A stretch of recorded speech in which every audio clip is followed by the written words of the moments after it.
Hello, I'm AJ Monte, and this is a special report on Bitcoin futures, ticker symbol BTC. This is a current candlestick chart of Bitcoin, and you can see that today we officially hit my $66,000 target on Bitcoin. Now, I posted this on my X page in June, and you could follow along with me on that by typing in hashtag AJBTC forecast. And as I put these alerts out, you'll be able to stay on top of that market. Now, my next forecast is lower. Now that we hit the upside, my downside target now is 60,500. We hit that target precisely. We have a shooting star right there. We have a gap below the market. We have a wide divergence from that moving average.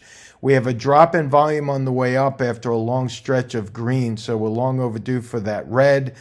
The stochastic is overbought. I do believe it's going to start to pivot lower soon.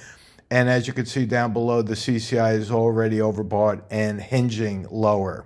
That's my report. Stay tuned for the midweek market report that will come out after the close today on this Wednesday, July 17th. Take care.